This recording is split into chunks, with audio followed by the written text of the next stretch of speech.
యేసుక్రీస్తు ప్రవక్త అని, యేసుక్రీస్తు మెస్సయ్య అని మాత్రమే మనం విశ్వసించాలి అనేది పోయిన భాగాల్లో మనం గమనించింది. 5వ భాగంలో యేసుక్రీస్తు దేవుడు అని మనం గమనించాం.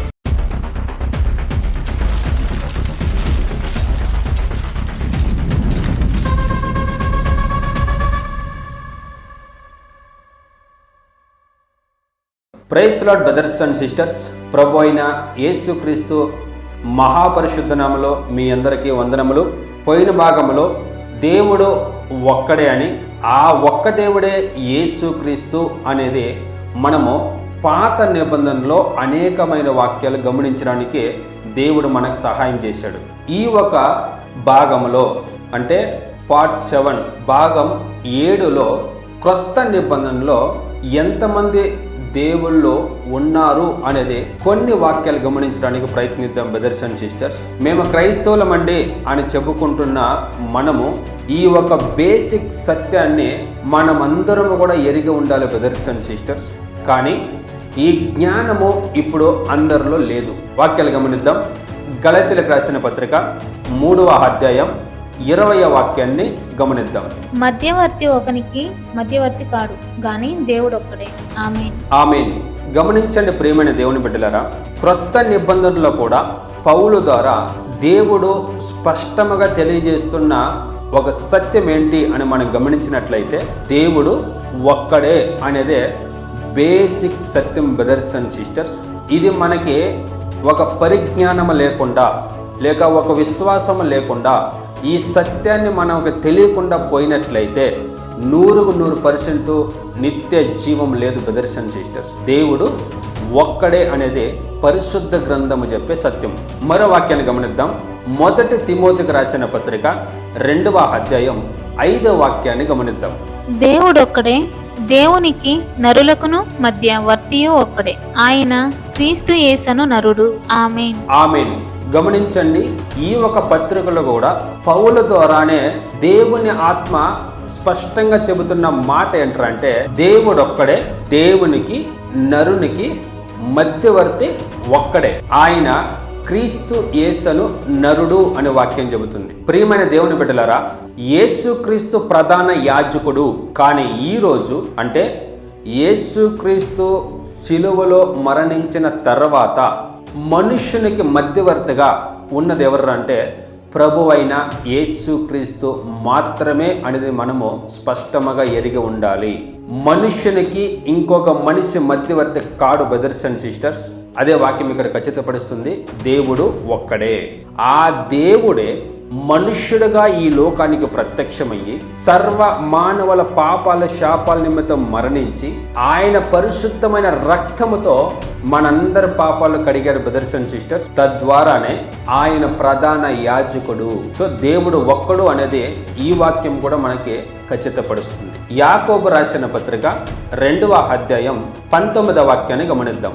దేవుడు ఒక్కడే అని నీవు నమ్ముచున్నావు, అలాగూ నమ్ముట మంచిదే. దయ్యములను నమ్మి వణుకుచున్నవి. ఆమేన్. ఆమేన్. గమనించండి ప్రియమైన దేవుని బిడ్డలారా, యాకోబు ద్వారా కూడా దేవుని ఆత్మ మనకి నేర్పిస్తున్న సత్యం ఏంటంటే దేవుడు ఒక్కడే.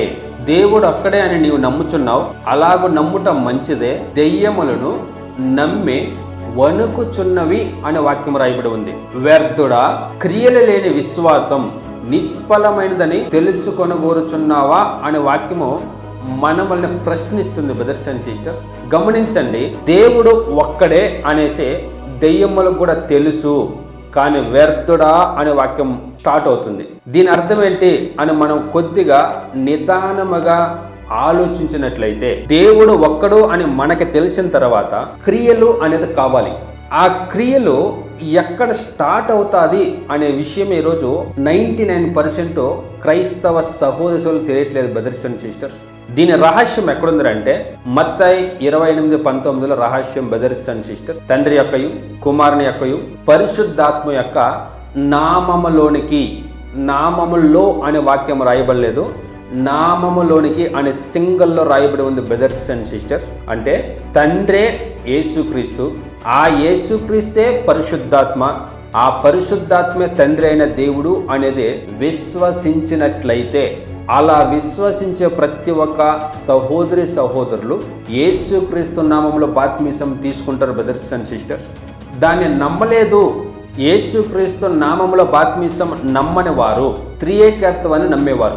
ఆ త్రియేకత్వాన్ని ఎవరైతే నమ్ముతారో యేసుక్రీస్తు నామముల బాప్తిసాన్ని నమ్మరు. అందుకే ఇక్కడ వాక్యం మనల్ని ప్రశ్నిస్తుంది, వ్యర్థుడా క్రియలు లేని విశ్వాసం అంటే క్రియలు కావాలి బ్రదర్స్ అండ్ సిస్టర్స్. బాప్తిసము ద్వారానే యేసుక్రీస్తు ఒక్కడే దేవుడు అని యేసుక్రీస్తు నామములో బాప్తిసం పొందుకున్నట్లయితే ఆ విశ్వాసం దేవుని వాక్యానికి ఆధారముగా ఉండేది. కాకపోతే కొంతమంది ఇస్తుంటారు, యేసుక్రీస్తు నామములో బాప్తిసం ఇస్తారు, తర్వాత వారి విశ్వాసం బ్రదర్ ముగ్గురు దేవుళ్ళు ఉన్నారు, లేకుండా పోతే యేసుక్రీస్తు కేవలం దేవుని కుమారుడే, యెహోవాయే పెద్ద దేవుడు అనే విశ్వాసం కూడా కొంతమందిలో ఉంది. కానీ ఈ విశ్వాసం దేవుని వాక్యానికి అనుగుణముగా లేదు బ్రదర్స్ అండ్ సిస్టర్స్. దయచేసి అర్థం చేసుకోండి, దేవుడు ఒక్కడే, ఆ ఒక్క దేవుడే యేసుక్రీస్తు అనేది మనము స్పష్టముగా ఎరగాలి. ఈ ఒక జ్ఞానం మనలో ఉండాలి బ్రదర్స్ అండ్ సిస్టర్స్. ఇది ఇండివిజువల్గా ఉండవలసిన ఒక జ్ఞానం. మరో వాక్యాన్ని గమనిద్దాం. యూదులు యేసుక్రీస్తునే ఒక ప్రశ్న వేశారు. ఆ ప్రశ్న వేసినప్పుడు యేసుక్రీస్తు ఏం సమాధానం ఇస్తున్నాడు అనేది మనం గమనిద్దాం. మార్కు సువార్త 12వ అధ్యాయం 29వ వాక్యాన్ని చదువుదాం. అందుకు యేసు ప్రధానమైనది ఏదనగా, ఓ ఇశ్రాయేలు వినుము, మన దేవుడైన ప్రభువు అద్వితీయ ప్రభువు. ఆమేన్. ఆమేన్. ఇక్కడ సర్వశక్తి గల దేవుడు శరీరములో ప్రత్యక్షమై ఉన్నప్పుడు ఆయన చెబుతున్న మాటను గమనించండి. మన దేవుడైన ప్రభువు అద్వితీయ ప్రభువు. ఈ మాటను మనము ఆంగ్ల భాషలో గమనించినట్లయితే Israel your God is one అనేసి క్లియర్గా రాయబడి ఉంటుంది బ్రదర్స్ అండ్ సిస్టర్స్. మరి యేసుక్రీస్తు అబద్ధం చెబుతున్నాడా అనేది ఒకసారి మనం క్వశ్చన్ వేసుకోవాలి. దేవుడు ఒక్కడే, మరి యేసుక్రీస్తు భూలోకంలో అంటే పరలోకంలో ఎవరున్నారు బ్రదర్? పరలోకం ఖాళీ అయిపోయిందా అని కొంతమంది క్వశ్చన్ వేస్తుంటారు. దేవుడు సర్వాధికారి బ్రదర్స్ అండ్ సిస్టర్స్. అటన్ టైంలో ఆయన అన్ని చోట్ల ఉండగలడు, అందుకే ఆయన్ని దేవుడు అని అంటాం. సో వచ్చే భాగాల్లో గమనిద్దాం. మరి ఆయన భూలోకంలో అంటే పరలోకంలో ఎవరున్నారు అని కూడా వాక్యాలు ఉన్నాయి. సో మనం ఈ ఒక భాగంలో మనం ధ్యానిస్తుంది ఏంటంటే దేవుడు ఒక్కడే అని. సో ఇక్కడ కూడా యేసుక్రీస్తు క్లియర్గా చెప్తున్న మాట దేవుడు ఒక్కడే అనేది. మరో వాక్యాన్ని గమనిద్దాం. ఎఫెసీయులకు రాసిన పత్రిక 4వ అధ్యాయం 4-5 వాక్యాలు గమనిద్దాం. శరీరం ఒక్కటే, ఆత్మయు ఒక్కడే, ఆ ప్రకారమే మీ పిలుపు విషయమై ఒక్కటే, నిరీక్ష యందుండుటకు పిలువబడితిరి, ప్రభువు ఒక్కడే, విశ్వాసం ఒక్కటే, బాప్తిస్మం ఒక్కటే. ఆమేన్. ఆమేన్. గమనించండి ప్రియమైన దేవుని బిడ్డలారా, కొంతమంది ఇద్దరు యెహోవాలు ఉన్నారు బ్రదర్ అంటారు. కానీ పౌలు ద్వారా దేవుని ఆత్మ స్పష్టంగా చెబుతున్న మాటని దయచేసి గమనించండి ప్రియమైన దేవుని బిడ్డలారా. శరీరము ఒక్కటే, ఆత్మ ఒక్కడే అని రాయబడి ఉంది. ప్రభువు ఒక్కడే, విశ్వాసం ఒక్కటే, బాప్తిసము ఒక్కటే అని వాక్యం రాయబడి ఉంది. దయచేసి మీ పరిశుద్ధ గ్రంథాన్ని ఓపెన్ చేసి వాక్యాన్ని గమనించండి బ్రదర్స్ అండ్ సిస్టర్స్. ప్రభు ఒక్కడే అని వాక్యం చెప్పింది, విశ్వాసం ఒక్కటే అని వాక్యం చెప్పింది. కానీ ఈరోజు మీరు వెళ్తున్న సంఘాల్లో కానీ, లేక ఈరోజు మనం గమనిస్తున్న లోకంలో ఉన్న సంఘాలు, డినామినేషన్స్లో, ట్రస్టులు కానీ, వీళ్ళందరికీ ఒకే విశ్వాసం ఉందా అని ఒక్కసారి క్వశ్చన్ వేసుకుంటే ఈ ఒక వాక్యం కింద మనలో ఎంతో మంది పడిపోతారు బ్రదర్స్ అండ్ సిస్టర్స్. కారణం ఏంటంటే అందరికీ ఒకే విశ్వాసం లేదు. బాప్తిసం ఒక్కటే అని వాక్యం రాయబడి ఉంది. కానీ రోమన్ క్యాథలిక్ చిన్న పిల్లల బాప్తిసం ఇస్తారు. ఇది వాక్యంలో ఉందా అంటే లేదు. డినామినేషన్లకు వచ్చే కొందరికి తండ్రి యొక్కయు కుమారుని యొక్కయు పరిశుద్ధాత్మ యొక్క నామములో బాప్తిసం ఇవ్వండి అని ప్రభు చెప్తే వీళ్ళు యేసుక్రీస్తు ప్రభు ఏది చెప్పాడో దాన్నే ఇచ్చి నీళ్ళలో ముంచుతున్నారు. ఇది వాక్యంలో లేదు. ఇంకా కొంతమంది మరణించిన వారికి బాప్తిసం అంటే, ఇప్పుడు నేను చనిపోయాను అనుకోండి, నా పాపాలకు క్షమింపబడాలి అంటే నా బిడ్డ బాప్తిసం తీసుకోవడం, ఇది వాక్యానికి విరుద్ధమైన విశ్వాసం. ఇంకా కొంతమంది చిలకరింపు బాప్తిసం ఇస్తారు.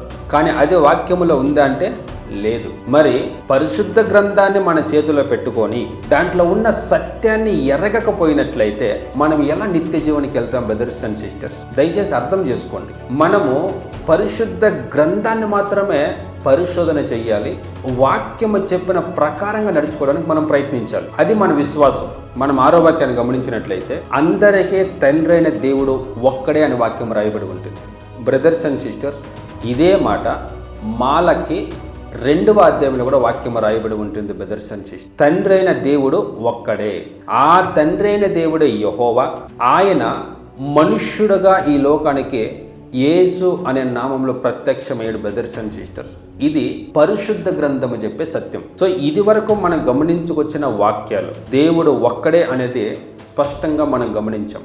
చాలా వాక్యాలు ఉన్నాయి, చాలా కొద్ది వాక్యాలు మీ ముందు పెడుతుండేది. ఆ తర్వాత మీరు పరిశోధన చేయండి, పరిశుద్ధ గ్రంథం ఏమి చెబుతుంది.